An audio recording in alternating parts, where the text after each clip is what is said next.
Welcome back to our class, Genesis, the Conflict Over Creation.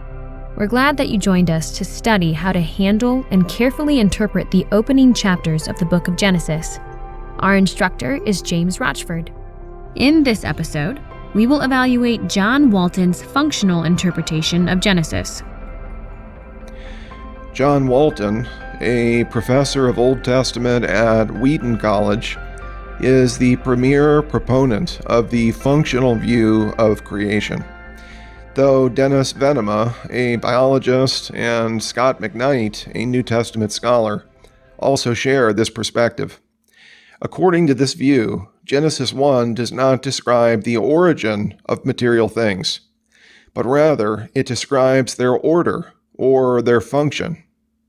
For instance, Genesis 1:2 begins with an earth that is formless and void, and there is already water on its surface. Where did this watery planet originate? Well, according to Walton, the text simply doesn't say, but merely assumes the material existence of the earth and water. Something exists for them when it has a purpose and a function in an ordered system, a role to play. And those are assigned by God. And even in the ancient world, the gods who make decrees about how everything is supposed to work in this ordered system. So for them, existence is tied into order, and creation is an ordering activity. Later, the function of God's universe is clearly taught. For instance, Genesis 1:14 states this: "Let there be lights in the expanse of the heavens, to separate the day from the night, and let them be for signs and for seasons and for days and for years." Of course, this describes order, not origin. Likewise, the description about humans is less about their creation on this view, and more about their function, namely that they are vice-regents over the created order. Walton argues that the purpose or function of the cosmos was to be a cosmic temple in which God would dwell. Many similarities exist between the language of the garden and the building of the temple later in the Old Testament.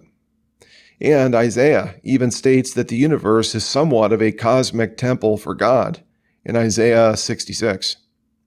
Thus, Walton writes this: "The 7 days are not given as the period of time over which the material cosmos came into existence, but the period of time devoted to the inauguration of the functions of the cosmic temple." Thus, according to Walton, the events of natural history could be completely outside the scope of the history of Genesis, because it wasn't referring to creation, but rather to function. Again, it refers to the order of creation, not to the origin of creation. We look at a section like Genesis 1, and we call it an account of cosmic origins. I suspect that they would be more inclined to call it an account of cosmic identity. They're not so interested in the mechanism by which the cosmos came to be. They're interested in, what is this cosmos? What is this world around me? That's why they would tell the story. It's about identity, not about origins. And that means it's theological, not scientific. In fact, Walton states that, quote, "We gain nothing by bringing God's revelation into accordance with today's science." And he writes, quote, "God was content for them to retain the ancient cosmic geography." Since John Walton is the premier proponent of this view, we will primarily interact with his work.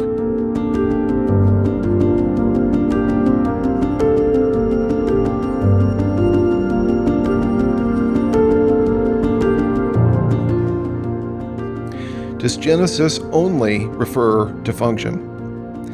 Walton claims that we are asking the wrong questions when we read Genesis 1. Modern people want to know the question of origins, but the Bible answers the question of order. Walton writes this: Genesis 1 was never intended to offer an account of material origins. He states, "People in the ancient world believed that something existed, not by virtue of its material properties, but by virtue of its having a function in an ordered system. Here I do not refer to an ordered system in scientific terms, but an ordered system in terms of humans, that is, in relation to society and culture. The days of Genesis 1 refer to, quote, the period of time devoted to the inauguration of the functions of the cosmic temple, and perhaps also its annual reenactment. In response, interpreters have always noticed this functional perspective on creation. There's nothing new or novel about Walton's insight here. Walton's thesis is controversial only insofar as he states that Genesis only focuses on function, not on material creation. This simply doesn't fit with the text. For a case in point, Genesis 1:1, Genesis 1:21, and Genesis 1:27 all use the term bara, create, with no mention of function. In fact, Walton needs to redefine the term create, the term bara in Hebrew, to refer to function rather than creation. Suffice it to say, he is in the infinitesimally small minority on his unique definition of bara. Does Genesis have anything to say about the natural sciences? Again, not according to Walton. He believes that Genesis does not offer scientific explanations. He even states this: through the entire Bible, there is not a single sentence in which God revealed to Israel a science beyond their own culture. No passage offers a scientific perspective that was not common to the old world science of antiquity. He writes, God was content for the Israelites to retain the ancient cosmic geography. Israelites received no revelation to update or to modify their scientific understanding of the cosmos. Well, needless to say, Walton faces tremendous problems here. Under this perspective, God isn't merely stating the false cosmology of the ancient Near East, but rather he is affirming it. After all, Genesis 1 claims to record what God said. Furthermore, it seems that the only scientific affirmations that Genesis 1 can make are the false affirmations of the ancient Near East. Walton states that Genesis 1 is ancient cosmology. So Genesis can't make scientific statements unless they are pseudo-science or false science. Now, of course, we agree that Genesis is not a science textbook, nor was its primary focus to teach science.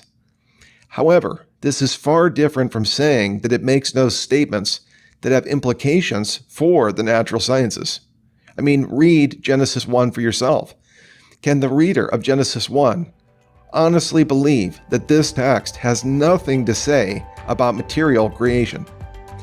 While the primary purpose of the text is not to teach astronomy or biology, it surely makes statements or propositional truths that apply to these realms.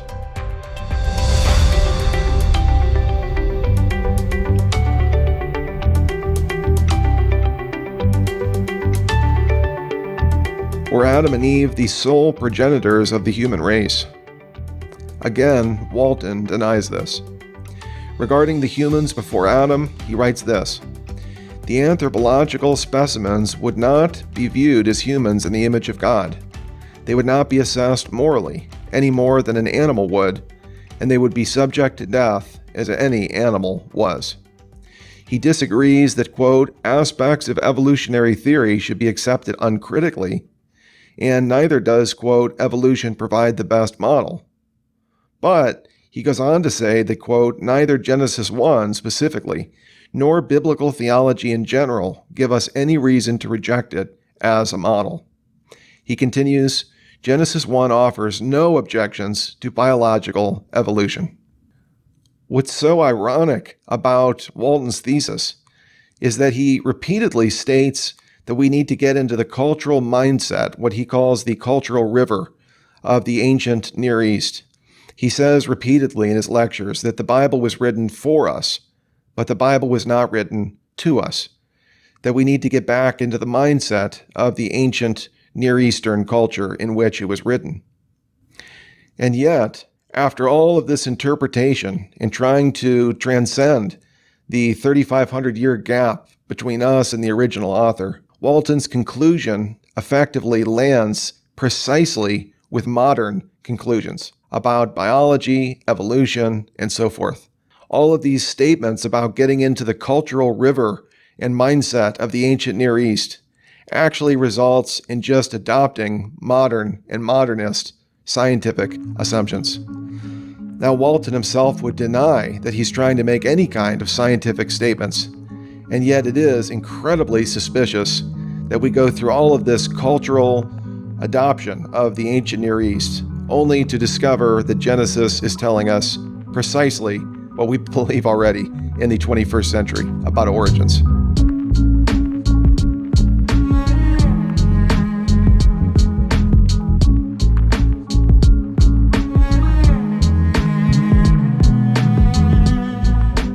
Is the universe simply God's cosmic temple? We agree that literary similarities exist between the opening chapters of Genesis and the construction of the tabernacle and the temple. However, do we need to point out the obvious?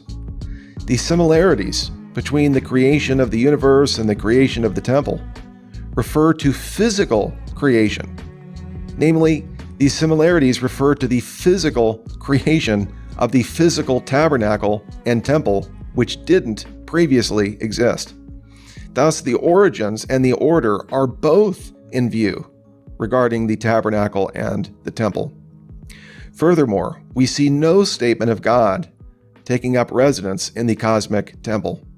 Surely God walks through the garden in Genesis 3:8, but this is such an offhanded comment that it can hardly represent God entering into his cosmic temple. Commentators on the book of Genesis repeatedly point out that the culmination of the text is the creation of humans, where God himself explodes into poetry in Genesis 1:27. Even proof texts for seeing the cosmos as a cosmic temple seem to backfire on Walton's thesis. For instance, after building the temple, Solomon prayed this, "But will God indeed dwell on the earth? Behold, heaven and the highest heaven cannot contain you. How much less this house or temple which I have built?" 1 Kings 8, verse 27. Moreover, in Isaiah we read, "Heaven is my throne, and the earth is my footstool. Where then is a house that you could build for me? And where is a place that I may rest? For my hand made all these things. Thus all these things came into being." Isaiah 66, 1 and 2. In other words, even in referring to the universe as a temple in which God himself dwells, God refers to the material origins that these things came into being by his hand.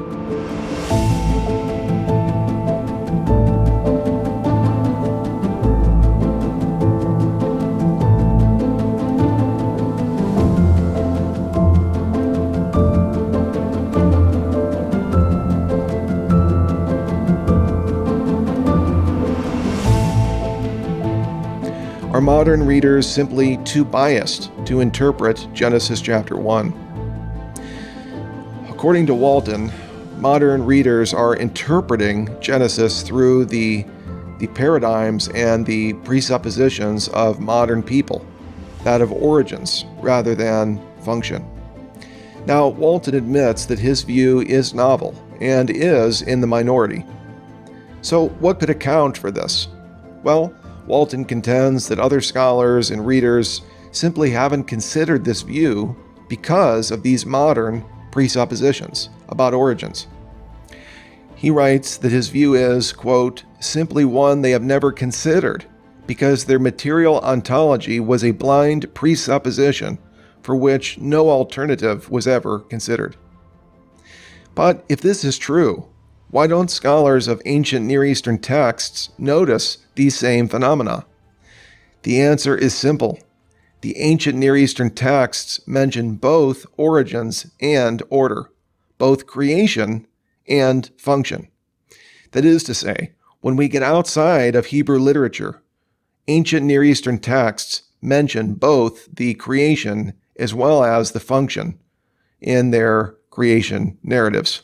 For instance, the Egyptian texts depict material origins. Egyptologists do notice that these Egyptian myths contradict each other, and therefore there were rival perspectives in Egypt. However, the Egyptian texts do address the material creation, and this was quite important in their literature.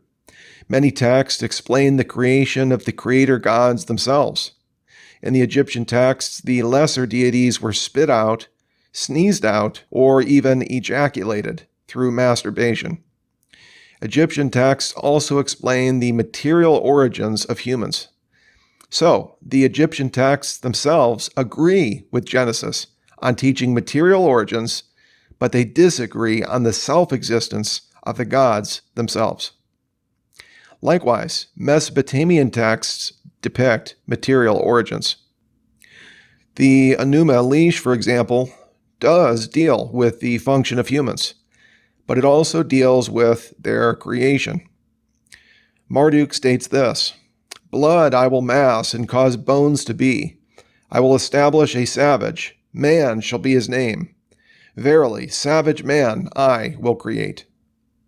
The same is true for the creation of the universe, where we read, "When the heavens above did not exist, and earth beneath had not come into being, there was Apsu, the first in order, their begetter, and the demiurge Tiamat, who gave birth to them all." So, in Egyptian and Mesopotamian texts, we see material creation. So too, when we read the New Testament, we read throughout the New Testament that there are material origins. How on earth does Walton's thesis adhere with New Testament teaching? For example, in John 1, we read this: "In the beginning was the Word," which of course harkens back to Genesis 1:1, our very text under discussion. "In the beginning was the Word, and the Word was with God, and the Word was God. He was in the beginning with God." Now listen carefully. "All things came into being through him, and apart from him, nothing came into being that has come into being." Clearly, according to John in the first century, Genesis taught material existence from non-existence, that things came into being from nothing. Likewise, the author of Hebrews writes this in Hebrews 11:3, "By faith we understand that the worlds were prepared by the word of God, so that what is seen was not made out of things which are visible." Again, this is teaching that the universe itself came into being. Now, where did John and the author of Hebrews and Paul and all these other New Testament authors get these ideas about the material creation of the universe? Well, clearly, they got these ideas from the book of Genesis. We would be remiss if we didn't point this out. Therefore, in order for Walton's thesis to go through, we would expect to see more books on this topic, not just the lost world of Genesis 1 or the lost world of the flood and the lost world of Adam and Eve, but we're going to have to see books titled The Lost World of John 1:1 and The Lost World of Hebrews 11:3.